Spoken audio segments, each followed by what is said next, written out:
नमस्कार दोस्तों, यूक्रेन ने अब तक रूसी सैनिकों को क्यों और कैसे रोक रखा है, इसके 5 कारणों के बारे में जानेंगे।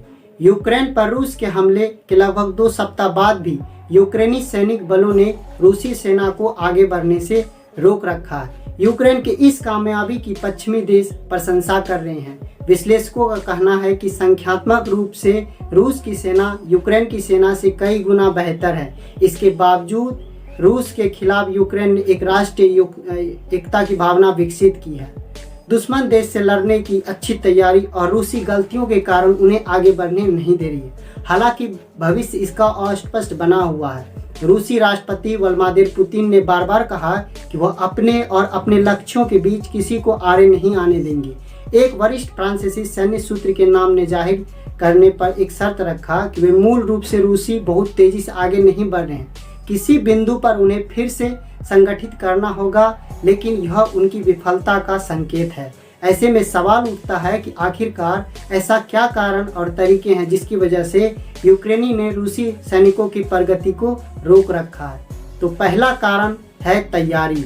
2014 में जब रूस ने क्रीमिया पर कब्जा कर लिया और रूसी समर्थक अलगाववादियों ने देश के पूर्वी हिस्सों पर कब्जा कर लिया, तब से यूक्रेन ने पश्चिमी देश की मदद से अपने शस्त्र बलों को काफ़ी हद तक मजबूत किया है। साल 2016 में नाटो और कीव ने यूक्रेनी विशेष बलों के लिए एक प्रशिक्षण कार्यक्रम की शुरुआत की थी, जो अब इसकी संख्या बढ़कर लगभग 2000 हो गई है। और नागरिकों ने स्वयं सेवकों की मदद से एक अलग भूमिका इस युद्ध में निभाई है। रूसिया। जॉर्ज टाउन विश्वविद्यालय में सहायक एसोसिएट प्रोफेसर डगलस लंदन ने कहा, यूक्रेन वासियों ने पिछले 60 साल में रूसी कब्जे का विरोध करने के लिए योजना बनाने, प्रशिक्षण देने तथा खुद को उपकरणों से लैस करने में बिताए हैं, यह समझते हुए कि युद्ध के मैदान में अमेरिका और नाटो उसके बचाव में नहीं आएंगे। यूक्रेन ने ऐसी रणनीति बनाई जिससे मॉस्को में खून बहाने पर ध्यान केंद्रित हो गया है, ताकि वह कीव पर कब्जे की रणनीति में अस्थिर बना रहे। दूसरा कारण है ज्ञान। रूस और उस सोवियत युग का भरोसा करता है जिसे मॉस्को ने यूएसएसआर के तहत नियंत्रित किया था।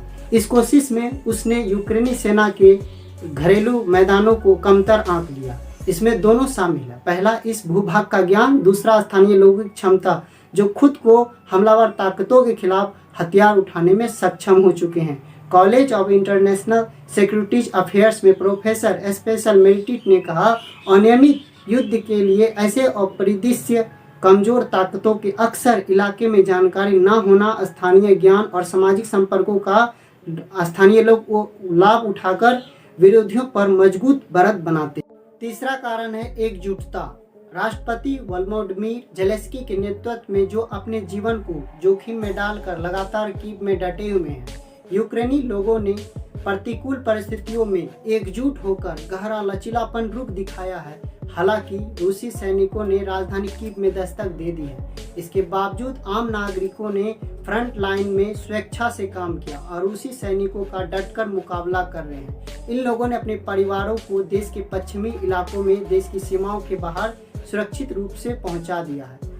ऑनलाइन प्रसारित तस्वीरों में यूक्रेन के आम लोगों को मोलोटोव कॉकटेल बनाते हुए किसानों को रूसी सैन्य सामानों कब्जा करते हुए दिखाया गया है।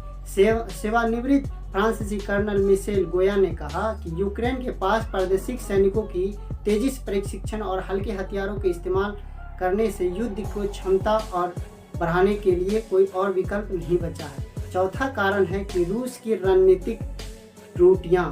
सैन्य विश्लेषकों का कहना है कि 24 फरवरी को यूक्रेन पर हमला शुरू करने के बाद रूस ने शुरुआती दिनों में रणनीतिक त्रुटियां की है और प्रारंभिक चरण में रूस ने बहुत कम जमीनी सैनिकों को भेजा और जमीन और वायु सेना को मिलकर काम करने में विफल रहा। ऐसा प्रतीत होता है कि मॉस्को कुछ ही दिनों में यूक्रेन में सैन्य सफलता हासिल करने की उम्मीद थी, मगर यह संभव नहीं हो सका।